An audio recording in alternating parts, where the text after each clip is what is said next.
এই তো সেই তরুণী যার নাম হচ্ছে নিশাদ। বৃষ্টি মাথায় রেখে হলুদ সাংবাদিকদের বিরুদ্ধে অভিযোগে নিয়ে প্রেস ক্লাবের সামনে মানববন্ধন করছেন এই তরুণী। আসল ঘটনাটি কি ঘটেছে যা জানলে আপনারা রীতিমতো চমকিয়ে যাবেন।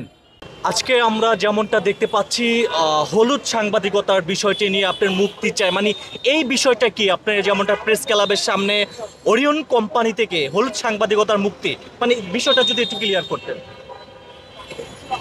ওরিয়ন হচ্ছে যথেষ্ট একটা অবশ্যই একটা বড় গ্রুপ এবং এই কোম্পানির সাথে আরও অনেকগুলো আমাদের গ্রুপ অফ কোম্পানি এবং এটার সাথে আমাদের অনেকগুলো প্রতিষ্ঠান জড়িত, যেমন ফার্মাসিউটিক্যাল, ইনফ্রাস্ট্রাকচার, হানি ফ্লাইওভার, সিটি সেন্টার, এগুলো যথেষ্ট আমাদের সবার জানা।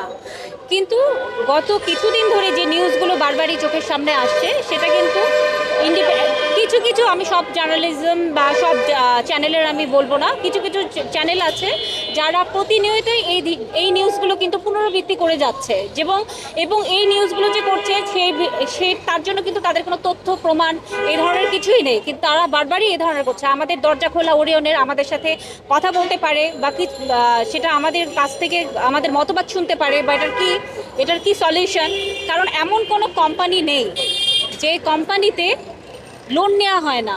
লোন ছাড়া কিন্তু কোনো কোম্পানি হয় না, সেটা ক্ষুদ্র ব্যবসায়ী হোক বা বড় ব্যবসায়ী হোক, বড় প্রতিষ্ঠান হোক। আপনি যদি আমাকে একটু ক্লিয়ার করতেন, আপনি যেমনটা অভিযোগ করছেন যে হলুদ সাংবাদিকতা, এই হলুদ সাংবাদিকতার মানেটা কি বা কেনই আপনারা বারবার এটা অভিযোগ করছেন?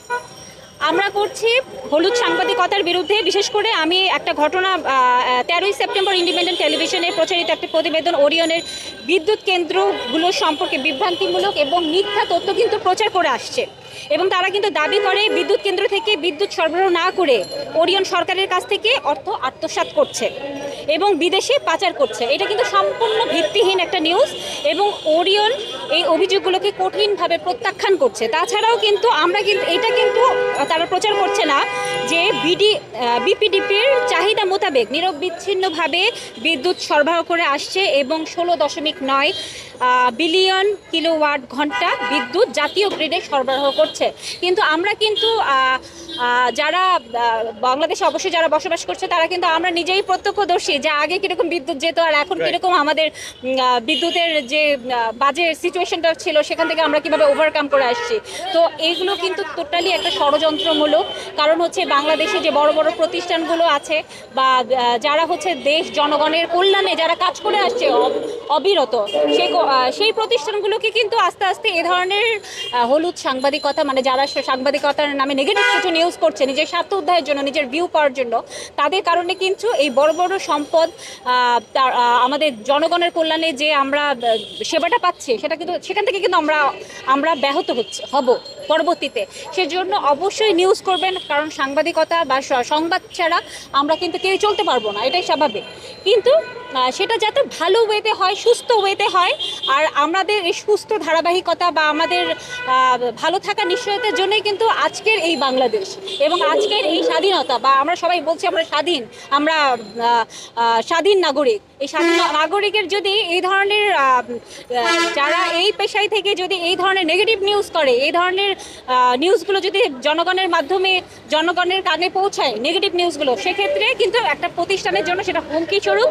আর সেক্ষেত্রে বিজনেস, আমরা বিদেশি বায়ারদের সাথে কাজ করি, আমরা যথেষ্ট আমাদের এক্সপোর্টের বিজনেস আছে, ইম্পোর্ট এক্সপোর্ট করা হয়। তো সেক্ষেত্রে কিন্তু আমাদের দেশের ভাবমূর্তি কিন্তু আমাদের অক্ষুণ্ণ রাখা সম্ভব। এইসব ফ্যাসিস্ট সাংবাদিকতার এবং এই চ্যানেলের এই ধরনের অপপ্রচারের বিরুদ্ধেই আমরা আজকে এই মানববন্ধনে দাঁড়িয়েছি, যাতে এই ধরনের নিউজ যাতে বারবার প্রচার না করে সঠিক তথ্য যাতে জনগণের সামনে পৌঁছায় এবং নেগেটিভ পজিটিভ সবই থাকবে। যেটা অপরাধ সেটা তো অপরাধী, কিন্তু পজিটিভিটি দেখার জন্য সেটা যাতে সঠিকভাবে তথ্যগুলো যাচাই করা হয়। ওরিয়ন বড় একটা প্রতিষ্ঠান, আপনারা চাইলে কিন্তু আপনারা আইনগত ব্যবস্থা নিতে পারেন। সেটা না করে ওরিয়নের মতো একটা কোম্পানি প্রেস ক্লাবের সামনে এসে মানববন্ধন করবে, এটা আসলে খুবই দুঃখজনক। আপনি একজন নারী বা স্টাফ হয়ে কিভাবে দেখছেন এই বিষয়টি? আমি সেটা অবশ্যই যৌক্তিক কারণ দেখছি। কারণ হচ্ছে মানববন্ধন তখনই করে যখন সেটা অধিকারের আদায় পাওয়ার জন্য কিন্তু আমরা সাধারণ নাগরিক হিসেবে কিন্তু এখানে দাঁড়িয়েছি, এবং অবশ্যই সেটা বারবার যাতে পুনরাবৃত্তি না হয় আর এই ব্যাপারে যাতে যথেষ্ট সচেতন হয় সাংবাদিক মহল, যারা ইয়েলো জার্নালিস্ট আছেন এবং হচ্ছে যারা ফ্যাসিস্ট যেসব চ্যানেল আছেন যারা সুবিধাভোগের জন্য ধরনের কাজ করছেন, তাদের জন্য এটাও একটা বার্তা যাতে তারা তাদের অপকর্ম থেকে যাতে সরে আসে এবং তারা যাতে দেশের মানুষের কল্যাণে এবং সুবিধাবাদী না হয়ে নিজেকে দেশের মানুষের কল্যাণে যাতে সঠিক নিউজটা জনগণের কাছে পৌঁছায়। আমার নাম নিশাত।